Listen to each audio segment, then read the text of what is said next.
So, how does it feel from going over the past 10 years, going from opening for bands to headlining sold out shows? Well, it feels pretty darn good, if I must have been. I'm just kidding. It's cool because we've just sort of been grinding and chipping away at the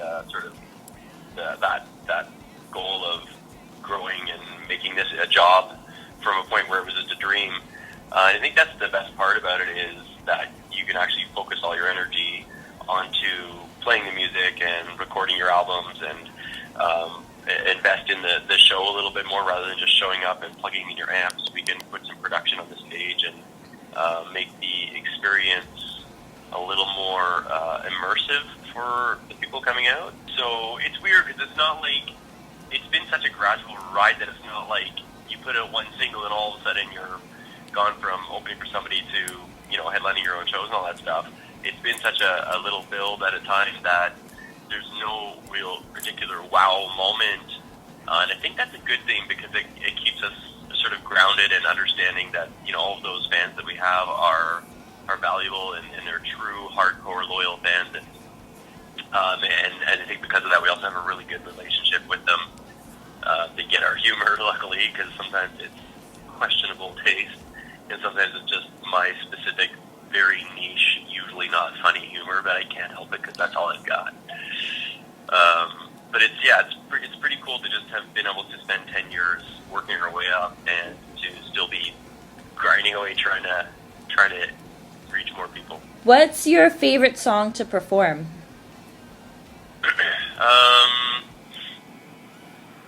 Right now, it's tough. They're all different. I love the opening track because there's always this extra adrenaline rush when you walk out stage and have to play the first song. And it's this big epic.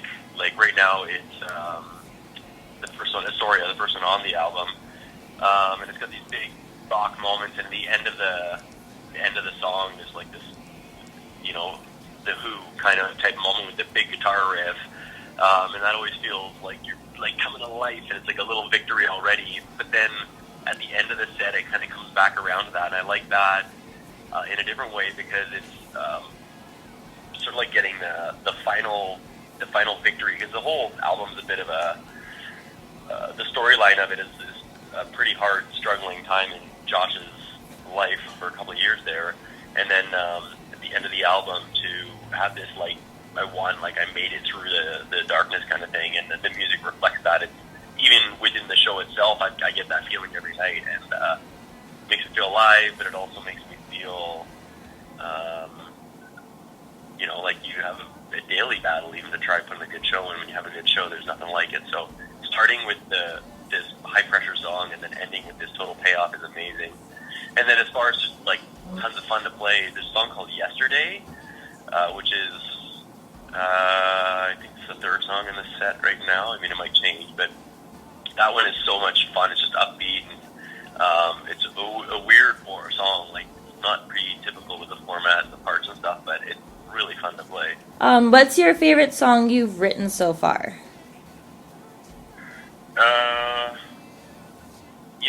That changes all the time. Some of it is because you played or listened to some of your songs hundreds or even thousands of times in rehearsals and shows.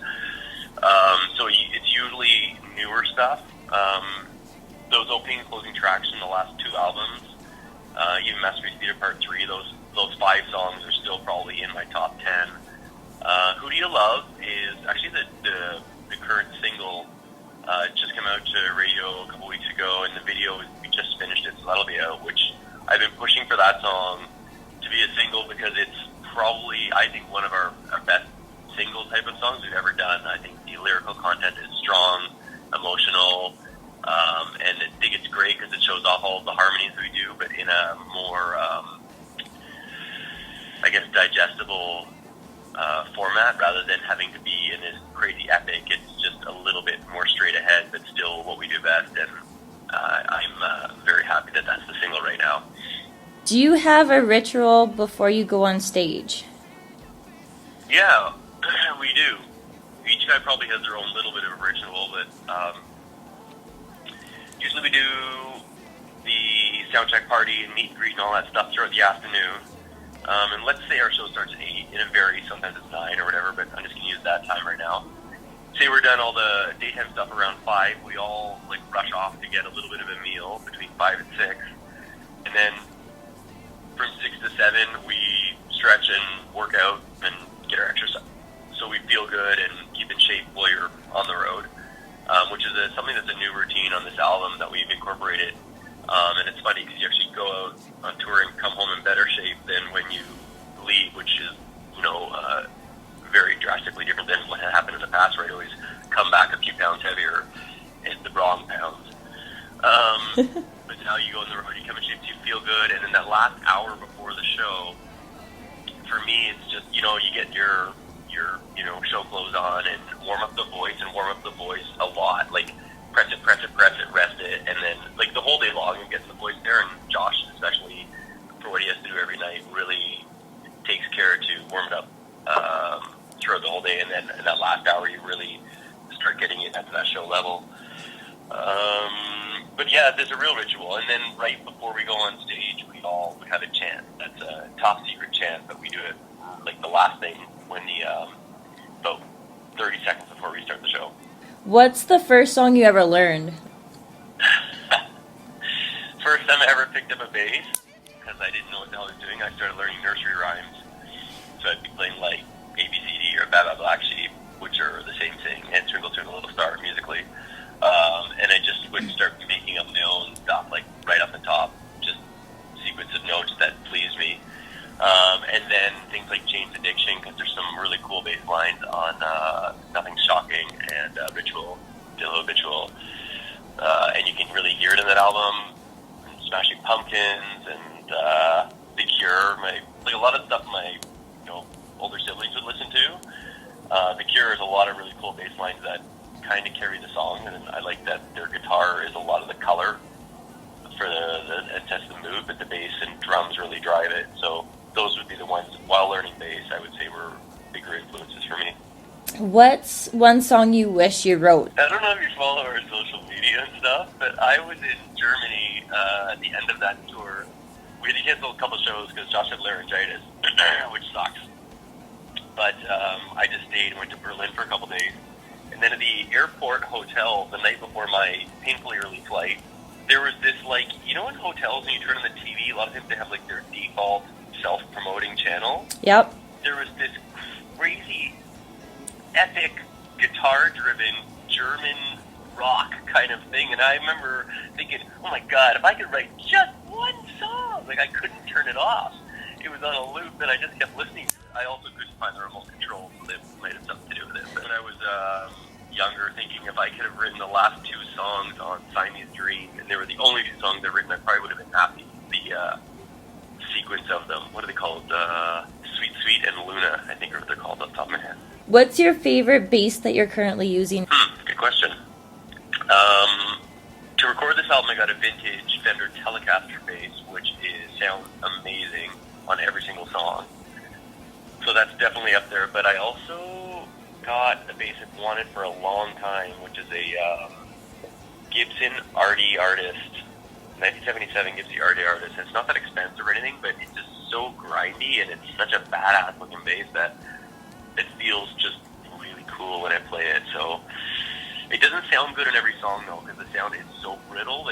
It's good for, Stutter or Who Do You Love, because I palm mute with my right hand, so it takes that edge off a bit. I couldn't play it for every song. And I'd say the 2 are my favorite, but the one that's the best bass for sure is that Fender Telecaster. It's like a 67, I think. If you could have one superpower, what would it be? You know what? After this last tour, there were 2, and I was going to say if I could be immune to the effects of jet lag, that would be perfect, because they really screwed me up. And my kid was just in Hawaii, and I was just in Europe, so we're on completely different time schedules. And I was 8 o'clock last night, and I'm I'm going to bed. And he's like, bed? I thought we just had lunch. I didn't know there was dinner. And I was like, oh my God. He woke up at midnight and woke me up. But so jet lag immunity would be amazing, or the ability to never have to wait in any airport lineup ever again, because I got so messed around coming home from Germany. My flights got switched and switched and switched. And then they lost my bags too, which sucked. But I'll call it traveling superpowers because then they can go together. They could call me just the traveler. Oh my God, he's Superman. He's the traveler. He never gets tired. He can sleep when he's supposed to, and he never misses a leg. He gets through all the lines. That would be a good one. That's the best I can come up with. You could tour the whole world in like a day then. Yeah, I could go against the time zones. Well, would I still get tired? Maybe I just never get tired.